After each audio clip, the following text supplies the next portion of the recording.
বাংলাদেশে যদি রাজনীতি করতে হয় তারুণ্যকে ধারণ করে রাজনীতি করতে হবে। নতুন বাংলাদেশে যদি রাজনীতি করতে হয় ইনসাফকে ধারণ করে রাজনীতি করতে হবে। নতুন বাংলাদেশে যদি রাজনীতি করতে হয় এই অঞ্চলের মাটি ও মানুষের ভাষাকে ধারণ করে রাজনীতি করতে হবে। এই দেশে এসে রাজনীতি করতে হবে। লন্ডনে বসে, দিল্লিতে বসে, পিন্ডিতে বসে আর কোনো রাজনীতি চলবে না। সুতরাং এদেশের তরুণরা আজকে তারা সচেতন, তারা আজকে প্রতিবাদ করতে শিখে গেছে, তারা রাজনীতি সচেতন। সুতরাং এই তরুণদেরকে আমি আহ্বান করব, আমাদেরকে ঐক্যবদ্ধভাবে এই জুলাইয়ের শহীদদের যে আকাঙ্ক্ষা, সে আকাঙ্ক্ষাকে ধারণ করে আমাদেরকে কাজ করতে হবে। যে ভূখণ্ডে দাঁড়িয়ে আমি কথা বলছি, উত্তরবঙ্গের যে ভূখণ্ডে আমি দাঁড়িয়ে কথা বলছি, বাংলাদেশের অন্যতম একটা সম্ভাবনা ভূখণ্ড হচ্ছে ঠাকুরগাঁ। কিন্তু গত 54 বছরে এই উত্তরবঙ্গের ভাগ্যের কোনো পরিবর্তন হয়নি।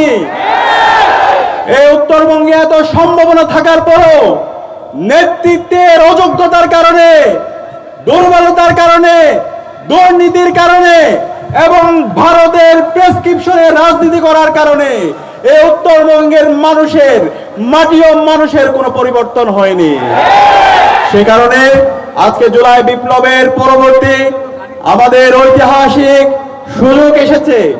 সেই ঐতিহাসিক সুযোগ আমাদেরকে কাজে লাগাতে হবে।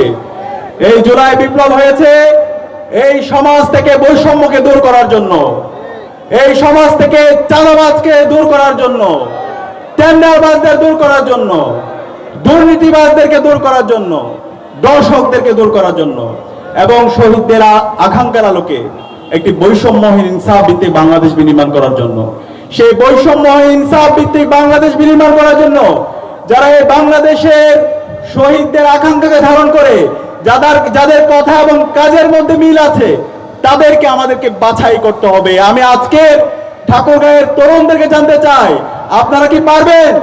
ইনসাফের যারা প্রতিনিধি আছে, যাদের কথা এবং কাজের মধ্যে মিল আছে, যারা জনগণের কাছে জবাবদিহি করতে বাধ্য, সেই ধরনের ইনসাফের প্রতিনিধিদেরকে আসন্ন নির্বাচনে ভূমিধস বিজয়ের মাধ্যমে এই উত্তরবঙ্গে গত 54 বছরে যে বঞ্চনা তৈরি হয়েছে, সেই বঞ্চনাকে দূর করে উত্তরবঙ্গের অবারিত সম্ভাবনা, ঠাকুরগাঁওয়ের যে সম্ভাবনা, সেই সম্ভাবনাকে কাজে লাগিয়ে সারা বাংলাদেশে ঠাকুরগাঁওকে একটি উন্নয়নের রোল মডেল হিসাবে পেশ করার জন্য ইনসাফের প্রতিনিধিদেরকে ব্যাপক ব্যবধানে বিজয় করতে আপনারা কি পারবেন?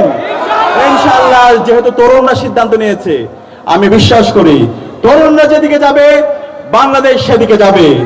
এই জুলাই বিপ্লব তরুণদের হাত ধরে তো হয়েছে। আমরা তরুণরা গত 16 বছর আমরা ভোট দিতে পারিনি।